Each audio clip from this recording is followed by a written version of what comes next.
both explain it and defend it.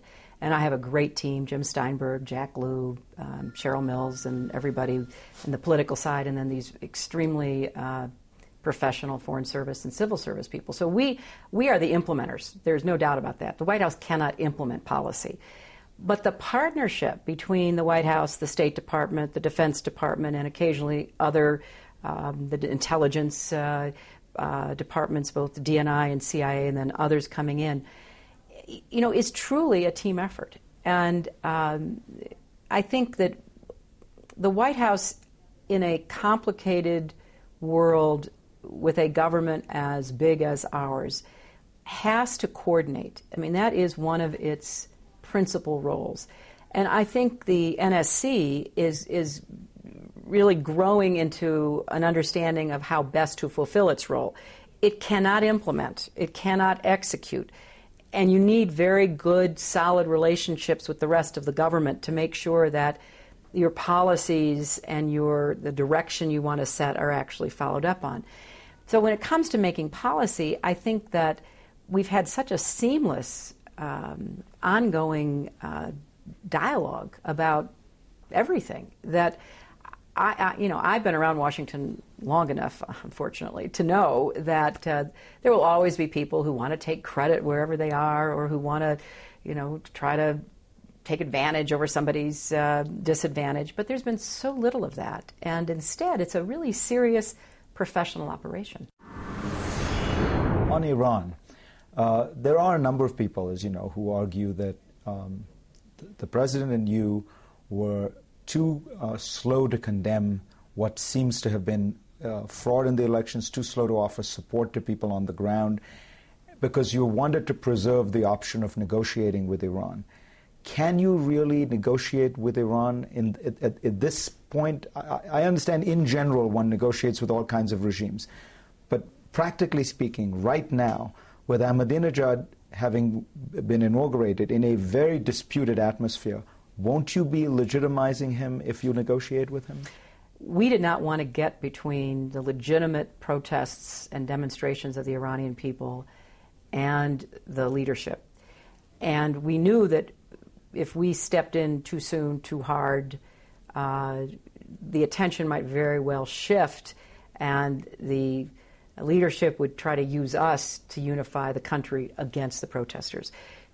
And it was a hard judgment call, but I think we, in retrospect, handled it pretty well. Now, behind the scenes, we were doing a lot. As you know, one of our young people in the State Department got Twitter to, keep going, despite the fact that they had planned for a technical shutdown. So we were doing a lot to really empower the protesters without getting in the way. And we're continuing to speak out and support the opposition. On the question of engagement, that has been the president's policy. We have made it clear. We have communicated in a number of ways to the Iranian leadership.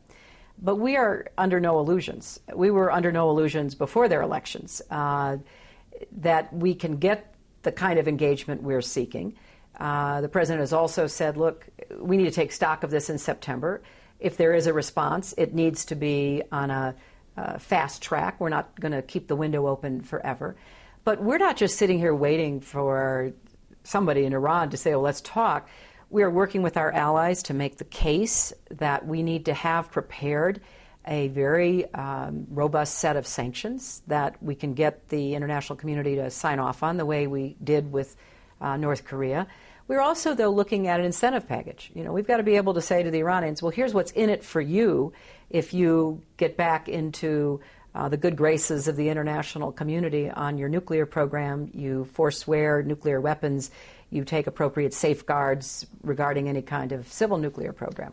I have to ask you a question that is of personal interest. A Newsweek reporter, Maziar Bahari, has been arrested and is now going through what can only be called a kind of Stalinist show trial. What is your reaction to that? Well, I am just appalled at the treatment that Mr. Bahari and others are receiving. It is a show trial. There's no doubt about it. And it has caught up journalists and clerics and former elected officials and even people in the current, what was the government before the elections. And it is a sign of weakness. It demonstrates, I think, better than any of us could ever say, that this Iranian leadership is afraid of their own people and afraid of the truth and the facts coming out. We've expressed our concern about Mr. Bahari's confinement and now the trial. As you know, he's a Canadian, and we have certainly told the government of Canada that we would be willing to do whatever is appropriate. They have thanked us for that, thanked us for our concern. They believe that they should take the lead on that, and we're supporting them. Let me ask you about Afghanistan. It's a little bit confusing, I think, to Americans to understand where we are, because it seemed as though there was an Afghanistan strategic review. The president made clear that he was sending troops, but also that this seemed, from a lot of the body language, to be the final increase in troops that Afghanistan would receive. Secretary Gates on our program said it would be a very hard sell to send any more troops. Now we have a new commander in the field. There's some talk of perhaps needing more troops. Secretary of Gates has said, well, now maybe I'm open to it. All this happening against a backdrop of the worst month of U.S. casualties in Afghanistan. Why are the casualties rising? And is sending more troops there in these circumstances, sending more troops into a black hole? Well, Fareed, the strategic review on Afghanistan, which set forth an approach that we're following, made it clear that we needed to integrate military and civilian assets and try to build up the Afghan National Army and an Afghan police force as quickly as possible. What we're finding is that that is the key. You know, if you read the accounts of what our Marines and soldiers are encountering, it's tough fighting. I mean, they're really taking it to the Taliban in areas that have been largely uncontested. And so you think this is a little bit like the surge in Iraq, that once you start engaging the enemy, inevitably your casualties mount, and perhaps this might even be a sign of success? There are certainly military experts and analysts who believe that, who are explaining to me and to others that what we're seeing is tragic, and the loss of life is something that I deeply regret. I mean, nobody's more anxious than the President and I are for us to be successful and to be able to send our young men and women home. But not being on the sidelines, moving out of the comfort zone. Remember that British and NATO forces have also suffered their greatest losses, is a kind of combat challenge that the Taliban has been able to avoid up until now. But no decisions have been made about the military side of our strategy. There's a lot of discussion going on, and what I like about the President and the White House and the team that we have is that we're always asking, well, what are we doing, or can we do it better? What are the costs? What are the consequences? So there's been no decision, but I think it's important for the American people to know that we have our best commanders, we have our best civilian team, we have an embassy headed by a former general who served in Afghanistan, but who really gets the civilian component of this, 2 other ambassadors who are there to run our aid program and to, work on the political dynamics inside of Afghanistan. We're trying to make sure that there's as free and fair and legitimate election as can be held on August 20th. And then once there is a winner of this election, we have some very hard asks about what we expect from the government of Afghanistan. And first and foremost is helping us expedite the training of an Afghan National Army that will help our forces hold ground and then take over that responsibility. Is the current administration in Afghanistan